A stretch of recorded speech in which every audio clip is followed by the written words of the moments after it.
ಈ ಅಹೋರಾತ್ರಿ ಧರಣಿಯ ಬಗ್ಗೆ ಬಸನಗೌಡ ಪಾಟೀಲ್ ಯತ್ನಾಳ್ ಒಂದು ಕೊಂಕು ಕೇಳಿದ್ರು. ಅಂದರೆ ಹೋರಾಟ ಮಾಡೋದಿದ್ರೆ ಬಹಳ ಪ್ರಾಮಾಣಿಕವಾಗಿ ಹೋರಾಟ ಮಾಡೋಣ, ಯಾರನ್ನೂ ಮೆಚ್ಚಿಸುವುದಕ್ಕಾಗಿ ಹೋರಾಟ ಅಲ್ಲ. ನಾವಿಲ್ಲಿ ಅಹೋರಾತ್ರಿ ಧರಣಿ ಅಂತ ಕೂತ್ಕೋತೀವಿ, ಹೋಮ್ ಮಿನಿಸ್ಟರ್ ಬಂದು ಊಟ ತರಿಸ್ಲಾ ತಿಂಡಿ ತರಿಸ್ಲಾ ಅಂತ ಬರ್ತಾರೆ, ಆಮೇಲೆ ಹೋಗಿ ನಾವು ಯಾರನ್ನೋ ಮೆಚ್ಚಿಸ್ತೀವಿ, ಅಪ್ಪಾಜಿ ಹಂಗೆ ಮಾಡಿದ್ವಿ ಅಪ್ಪಾಜಿ ಹಿಂಗೆ ಮಾಡಿದ್ವಿ ಅಂತೀವಿ. ಹಂಗಾಗೋದು ಬೇಡ. SC STಗಳಿಗೆ ಅನ್ಯಾಯ ಆಗಿದೆ, ಅವರಿಗಾಗಿ ಹೋರಾಟ ಮಾಡೋಣ ಅಂದರು. ಬಸನಗೌಡ ಪಾಟೀಲ್ ಯತ್ನಾಳರು ಆರ್ ಅಶೋಕರ ಕಾಲು ತುಂಬ ಎಳಿತಾರೆ, ಈ ಸದನ ತುಂಬ ಮಾಡಿದ್ರು ಅದನ್ನು. ಅದಾದ ಮೇಲೆ ಇಲ್ಲ ಅಶೋಕ್ ಈ ಸಲ ಚೆನ್ನಾಗಿ ಹೋರಾಟ ಮಾಡ್ತಿದ್ದಾರೆ, ಥ್ಯಾಂಕ್ಸ್ ಟು ಮೀಡಿಯಾಗಳಿಗೆ ಥ್ಯಾಂಕ್ಸ್ ಇರೋದು. ಕೇಳಿಸ್ಕೊಳ್ಳಿ. ಇಲ್ಲೇನು 224 ಶಾಸಕರಿದೀವಲ್ಲ, ನಾವೆಲ್ಲ ಒಂದು ಅನುಕೂಲ ಆಗಿದೆ.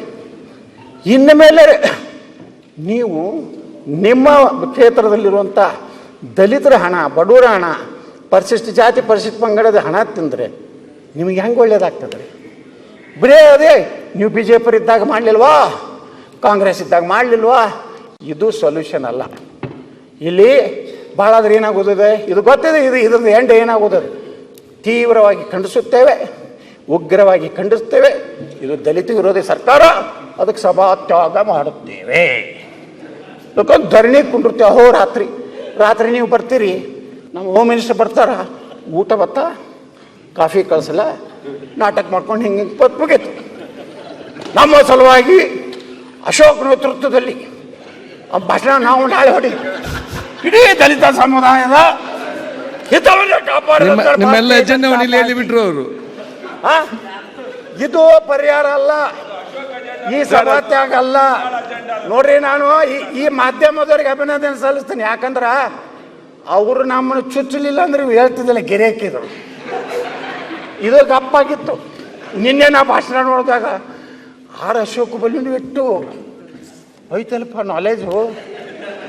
ಇಟ್ಟು ದಿವಸ ಯಾಕೆ ವಿರೋಧ ಪಕ್ಷ ನಾಯಕರು ಮಾತಾಡಲಿಲ್ಲ. ಈಗ ನನಗೆ ಅನಿಸ್ಲಾಕತ್ತದೆ ನಿನ್ನೆಯಿಂದ ಅಶೋಕನು ಸ್ವಾಭಿಮಾನದ ರಾಜಕಾರಣ ಮಾಡ್ಬೇಕಂತ ನಿರ್ಣಯ ಮಾಡಿದ್ರಿಂದ ಮಾತಾಡ್ಯಾರ.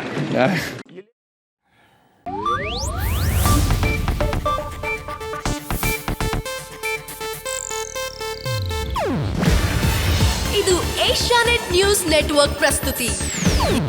ನೀವು ನೋಡ್ತಿದ್ದೀರಾ ಏಷ್ಯಾನೆಟ್ ಸುವರ್ಣ ನ್ಯೂಸ್.